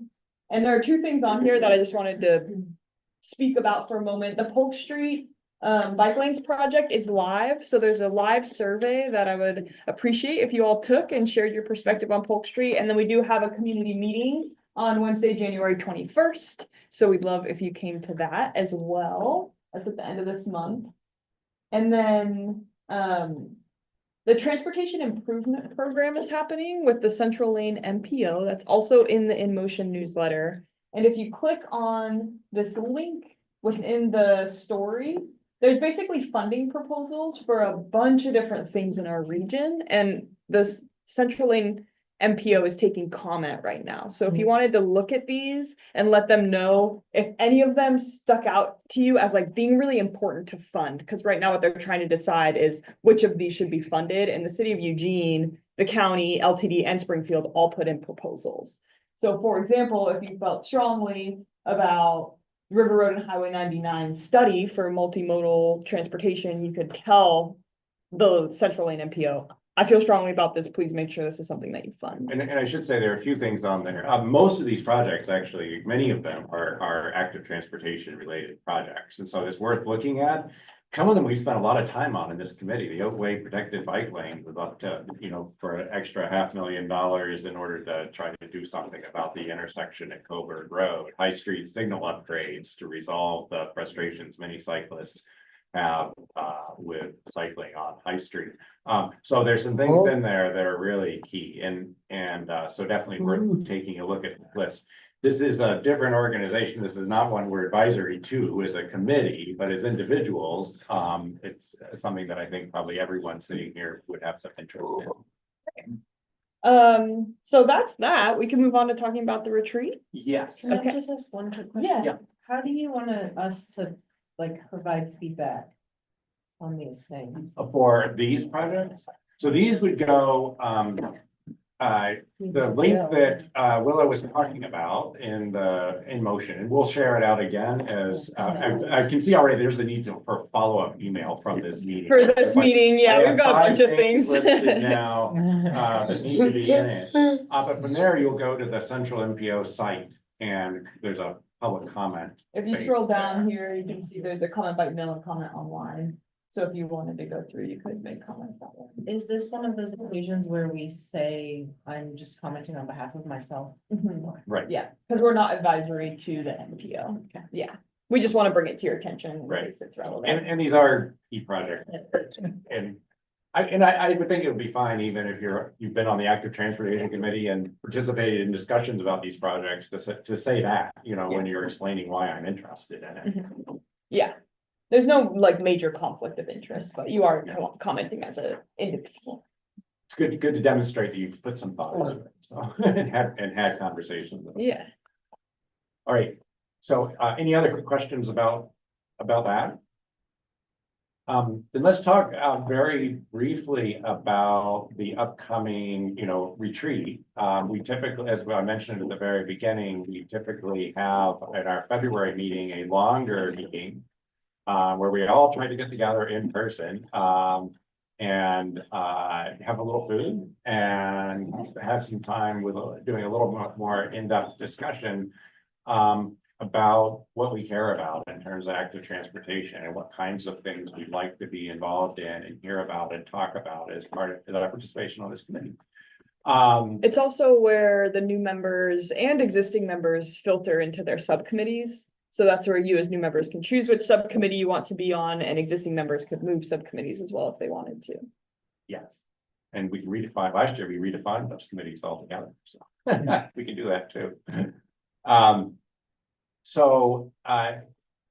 Our tentative plan is to have it same, in the slot that this meeting would usually be in, so second Thursday in February. We won't meet here, we would meet down at the conference room at the Transportation Planning Office. Was your plan? You'll get a chance to see Shane's Lego City. We can do a tour tour of that while we're there. And we'll spend 3 hours instead of 2, and I'm trying to remember which. And that's 3 hours that's the request we have for you all Yeah. tonight, that we typically ask of the ATC members for the February meeting, is we extend the meeting a little bit and we do 5 o'clock to 8 o'clock. With a little bit of wiggle room on the end. So the first 15 minutes we have food and we all just get together and eat, and then at 8 o'clock. Oh, are we doing the food in the middle this time? We were thinking. Yeah, about it. okay, well, either way, it's from 5 to 8. It's a 3-hour event, but there's dinner and it's usually more active and it's not like one It's not really presenter, it's like presentation. us talking to each other, maybe split into groups, or there could be different activities. So but- the hope is that everyone can make that slightly longer meeting, and we can be a little bit flexible with you if you need, 5 extra minutes on the beginning or end to make it to the meeting or head out early. So if that's the case for you, just let me know. But I'll dinner send is out, included. but dinner is included. Yeah, it's catered. So I'll send out in our follow-up email, which we have so many things this meeting. I'll mention that date and give you a more exact location and time, and also ask for any dietary needs in case there are those in the group, so that I can make sure the catering gets to include everybody. So that's the plan for the retreat. Does that seem reasonable? Is everyone here okay with that extra hour in February? And that's the one time per year that we kind of ask you to give us a little bit of extra time during the normal meeting. And we did discuss in our kind of initial brainstorming on this to try to have some substantive things to work on too during the course of the meeting, but it's not we aren't really a decision-making body per se, but we do make formal recommendations, and we like to do that. We need to do that on the public record at one of these meetings, so we won't be doing that, but we can still have some very substantive discussions about particular things that are going on in the city now. Awesome.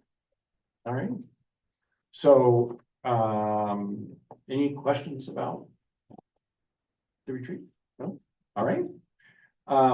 Last topic item then, project updates, information share out. This one fortunately can be a little shorter. We usually share out from what the subcommittees have been working on. We have 2 subcommittees right now. One addresses capital projects and the other policies. So the capital projects, anything that, where you're actually building something. And policies and programs would be like parking policy or whatever might affect how people move around using active transportation in the city. I don't know, thanks to the holidays, if either committee met. Did policy meet? We did not meet. We We had a did not meet in substantive December. meeting the last time we did meet though. I will say, we're looking at more places to add leading pedestrian intervals, so that's where the pedestrians get access before the cars. If you live in areas that are not South Eugene and you have ideas, we would love to hear them, because I think we are overrepresented of South Eugene on the subject. I think So- hold on, that's a quick, Yeah. for the people who are new. Yeah. The policy subcommittee was looking at signals. I think I briefly covered. Yeah. But we did have, I don't know if Ash would have been able to actually send that email. So we have a document collecting ideas related to signals. One thing is about where to add leading pedestrian intervals, which, if you're not aware, is when the light for the pedestrian goes green a few seconds before the car's green light goes. And we can send And we that can out. share that. Yeah. In the follow-up. In the follow-up. It's Yeah, gonna I have a did send bunch an of email things. out to the email list for this You meeting. I'm absolutely not sure if it made it to the new people. Is that what you're asking? Today, Yeah, that's not your Okay. fault. That's my fault. That's. Yeah, but I did want to remind everybody, we've had a couple people contributing to that, but yeah, I would love more input on that. Yeah, so anywhere you feel like the crosswalk signal could be improved, whether that's adding a leading pedestrian interval or adding automatic recall, which means the pedestrian light automatically comes on even if you don't push the button, because sometimes even if you push the button, you can wait a really long time because you have to wait for the next cycle. And we were successful in asking them to add those improvements to several intersections last year. So, and they're open to more. So yeah, please add more suggestions to that document. Yeah, I just spiked all of MLK today, and MLK could use MLK could use both of those things. I think. All right. Well, very good. And is policy going to meet this month? That is I think because new members haven't been filtered into their subcommittees yet, it could make sense to wait until after the February retreat, and then we could have the new members be in our subcommittees. The committee membership is pretty fluid and Right. And I was thinking that if the committees need to meet, if there's something to work on, that we could just extend the invitation for the new members to drop in. They can try it out. Sounds and great. See how the committee works. It's an option. I think we can also follow up. Yeah, Email. I mean, I'm interested in having a capital projects subcommittee. to talk about, you're to talk about the Central Lane MPO projects and Okay. how they relate to work that we've been doing and just really, it's not to formalize anything to bring back to this group, but more for folks to be able to talk about the projects and with others and yeah. Okay, so we can extend that invite. to Yeah. everyone. So the deadline for that is early February, so. Yeah, I think it's February 8th. maybe. Yeah. So, what I'll do, let me, so for just to finish up on policy, do you want to send out an invitation to a meeting if you decide to have one? Sure, or- yeah, would you guys come? The people, okay, then we'll do one, because we at least have a few who are regular, and I want to talk to you guys, I had an idea of recruiting them for something retreat related, but that needs follow-up. And if I could suggest also, we talked about consolidating some questions for parking, which would be a great thing for the policy committee to work on. Yeah, seems like more, Well, which that's not urgent, though. it's not urgent, but while this is fresh in mind, where's a good place to consolidate those questions? Is your email box a good place to consolidate that? No, I'd like a Google Doc, I guess I could create one. Okay. In the Yeah. meantime, anyone can send anything they want to me. And I can be a sort of holder of ATC stuff, so Okay. that's an option. But a shared document would be great. Yeah, If we can do that, we'll add that to the list of things we're going to share on this call and email. So who's interested in getting together to talk, besides Hollis, who already knows on board, to talk about the Central Lane MPO projects? Like just to get a sense for how many are interested. I think you got a couple. You got Okay. several. Our typical meeting is Tuesday after this one at 5:30. We've met at the Dark Pine. It started getting crowded and I see about 6 people. So let me find another spot and knowing who's interested, which is Ryan, Hollis, Sue, Ellie, And Logan. and Logan. Is that the 20th you're looking No, it would be this coming Tuesday. at? Oh, this coming Tuesday. Yeah, we usually do go right after, before we forgot. Policy has typically been fourth Thursdays, only an hour instead of 2 hours. From, would we do 6:30? Did we do 5:30 to 6:30? We just did 5:30 to 6:30 instead of 6:30 to 7:30. You're right, we usually just do an hour for the subcommittee. And we've been doing the library, because you can get free rooms there, but. Yeah. Once I've got a location for capital projects, I'll let everyone know. And just if I didn't write your name down here, just make sure you let me know to expect you. Well, I think we can officially adjourn the meeting, and then if there's anything else we want to discuss, we can do that afterwards. How's that sound? That sounds great. Okay, thanks for a great meeting, everyone. Sorry it was a little jam-packed this night. It's not always like that. Yeah, we've done some conflict them and keep them. I have everything ready for you right now. This whole Way copy too busy.